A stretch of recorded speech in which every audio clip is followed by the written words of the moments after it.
The Atlanta Braves lose game 2 to the Baltimore Orioles 9-6 in 10 innings, meaning they have lost yet another series, and this one to a last place team. Let's talk about it. This is the Braves Postcast, your instant game reaction for the Atlanta Braves. Part of the Locked On Podcast Network, your team every day. Yes, welcome on in to the Braves Postcast, part of Locked On Sports Atlanta, where we cover your Atlanta sports teams each and every day, both good and bad. I'm your host, Lindsay Crosby, author of the Braves Today newsletter over at bravestoday.com. You can follow me on social media at Crosby Baseball. At Handsome Fellas, Jake Mastroianni, host of Locked On Braves. I can follow him on social media at Shortstop Ball. I can confirm he does have all 10 of his fingers still after fireworks yesterday. And a team that needed 10 runs, but only got 6 is the Atlanta Braves. They dropped game 2 of the series to Baltimore, 9-6 in extras. It was a bullpen game for Atlanta that goes to extras. We're going to talk about the pitching. We're going to talk about a lot of this stuff. I think the place we have to start, and we do this a lot, obviously, is with the offense. Part of me's It feels different when you lose a game 9-6. It feels like it's hard to say the offense was the problem, but I keep going back to the 6th inning, to the bottom of the 6th inning. You have the bases loaded with no one out, and Atlanta gets a grand total of 1 run because not only can they not get a base hit, they can't get the ball out of the infield. Yeah, I mean, before I even saw what was going to take place the rest of this game, I was already getting prepared to say the 6th inning was the big moment in this game. You got bases loaded, nobody out. Scott Blewett looks like he has just completely lost it. Little did we know he was just being smart and walking Acuna and Olsen and making everybody else, try to beat him. But I mean, that was a ball game. I mean, that is the moment. You put up a crooked number there. You put some separation away.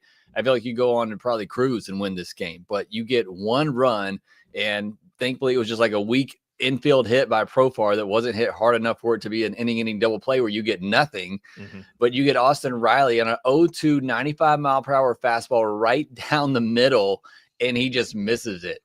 And I mean, that was a moment. That was the game right there. You weren't able to blow things open. You weren't able to put up a 2-3 run number right there. And instead the Orioles come right back and they immediately tied it up. And especially at that moment, I said, okay, we're losing because you had your big moment where you could have put a crooked number on the board. You don't. And they immediately fire back and tie it up with the 1 lousy run that you got. And look, I say lousy. I was expecting them to get nothing. So getting 1 there is better than what I thought they might get there. But it's just, it's sad that that's kind of the expectation and the norm that you got you got bases loaded, nobody out for your number 3, 4, and 5 hitters. And you were kind of lucky to get 1 run in that scenario. Yeah. The frustrating thing for me, I mean, obviously that's terrible, but it feels like this team can't win games unless they score runs. And when they do score runs, they now don't lose again. Like going into this game, they were 28-4 when they had scored 5 or more runs. Like for as much as we talk about this offense being bad, when they do score runs, they usually win. But it's the bullpen game. You get the Austin Riley homer in the I think that was the first, and Olsen has a solo shot in the 3rd. But outside of that, I mean, 10 hits, 6 runs, you flip that over. Baltimore took advantage of seemingly every opportunity. 9 runs on 8 hits. They did draw 5 walks, so plenty of base runners. But just a scenario where the Braves, it felt like when they needed to hit, they weren't. And then when they didn't necessarily need to try to string something together, that's when they'd get a hit or 2 in a low leverage situation. And I don't know. A small part of me is a little frustrated that Nick Allen had 2 of your hits, and so you pinch hit for him in the 9th. I mean, I understand why you would pinch hit for Nick Allen on paper, but he felt like he was one of the few guys that could make consistent contact today, and they took him out of the game for Sean Murphy. Yeah, like you said, I mean, it made sense at the time because it was a tie ball game at the point that you bring him in. So Sean Murphy is able to run into one. You take the lead there. Yeah. But this felt like one of those games too where Through the first 5.5 innings, and I guess 6 too, you include where you scored the 1 run in the bottom of the 6th. Just watching the game, it felt like the Braves were up by 4 runs. Just the way that the game was going early on, and yet it was tied until you scored the 1 run in the 6th to take the lead. But through the first, 2/3 of this game, it just felt like they were out hitting the Orioles by a bunch at that point. They had a lot of opportunities. It felt like they were up 4 runs, but they weren't. And it's because they didn't cash in on a lot of those opportunities we had early. I feel like we've obviously done a lot of these this year already. I feel like there's been this theme where they either do absolutely nothing through the first half of the game, and then they'll hit you with a crooked number late, or they'll put together a little bit early and then nothing late. Cruise. In that entire game thing, we just haven't seen that enough. And I know there's people are going to be upset at us that we're complaining about the offense on a game where they scored 6 runs, but again, as I have said numerous times, you want to win games going forward without Sale, without Schwellenbach. Your offense has to do it. Your offense has to win you these games. When you're putting a bullpen game out there and you already don't trust a lot of the arms in your bullpen, you're going to have to score a lot of runs. And again, it's going to be up to this offense if they're going to do anything in the second half. And that's why myself and a lot of people are just not that optimistic. So, yeah, I mean, I'm glad they got 6 runs. As you said, most nights that's going to win them a game. But when you got a bullpen game like this, you got to do a little bit more, and especially when you had those chances. But again, to me, it comes down to that 6th inning. You weren't able to break it open, get a big hit with your 3, 4, and 5 hitters, and that just came back to bite you. Yeah, and credit to the Orioles, and you touched on it. They realized later in this game, the plan here is just don't let Ronald and Olsen beat you. Matt Olsen was on base 5 times today, but it just late, they were not giving him pitches to hit. They were pitching around him. They pitched around Ronald. And yeah, Austin Riley had 2 hits and he had 3 RBI, but to your point, a lot of that was early. And then, he gets that strikeout in the 6th, and it's just not a complete game. It's some offense in the first and that first bit, and that's it. But we see Marcelo Ozuna.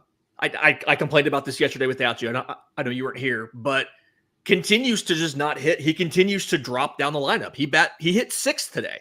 He goes 0 for 4 yet again. And your designated hitter is not hitting. It feels like it's a problem. And you saw like they were willing to burn Sean Murphy for a pinch hitting appearance. You feel like you need to put him in, have both those catchers in at the same time. But Brian Sinker doubled down last night and said, we've got to keep Marcelo Ozuna in the lineup so he can get going, so he can get going again. And it's just, you're not in a situation where the offense can carry multiple guys who aren't hitting like they're being asked to do with Ozzie Albies and Michael Harris and Marcelo Ozuna. Sometimes as a manager, as a front office, you gotta save a player from themselves. Like, I know Ozuna wants to push this and he says he's fine, and maybe that's the case, but if that's the case, then he's just bad for a month plus now.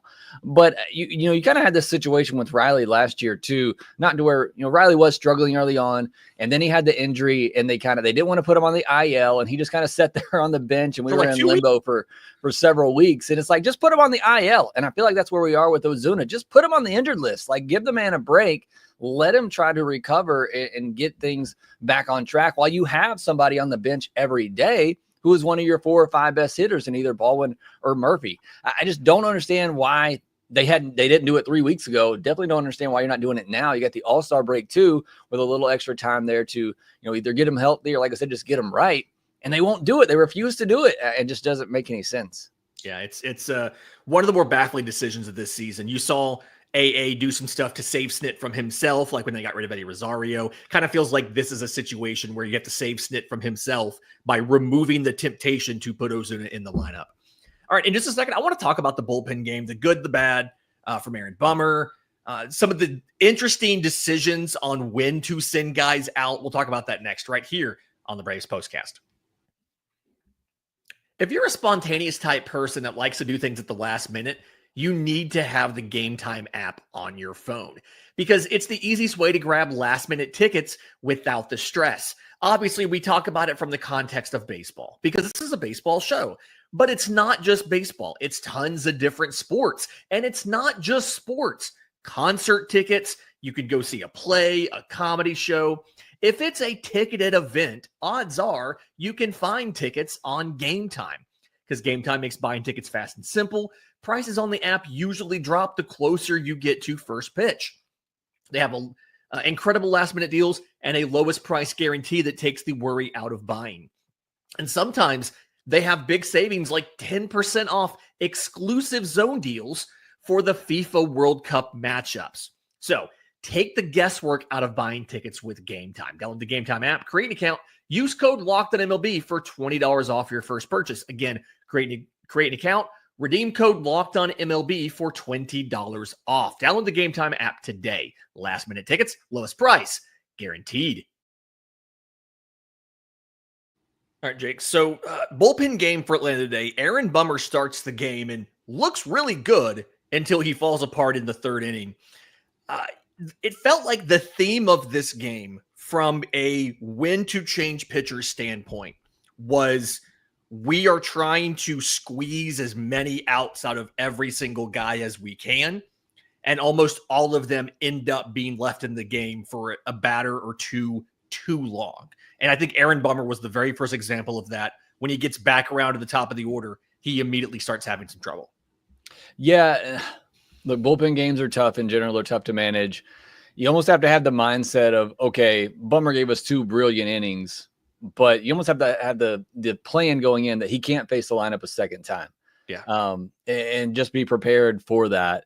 But he was great through the first 2 innings. I don't want anybody to forget that. But certainly that third inning, things just completely unraveled on him. You know, the Dylan Dodd, I hate to put one pit, but you look back at this game, there's a moment in the 6th we talk about bases loaded. You only scored 1. The other big moment I thought in this game was the 0-2 pitch to Colton Cowser. It's an the cutter pitch down. Yeah. Left. It needs to be off the plate away. He leaves it middle. And Cowser's just a really strong dude and is able to pull that out to right center. But yeah, 2 big moments in the game. The 6th inning we talk about, but on the pitching side, I thought it was that 0-2 pitch to Cowser. That's got to be off the plate, 0-2 pitch, and just not able to execute.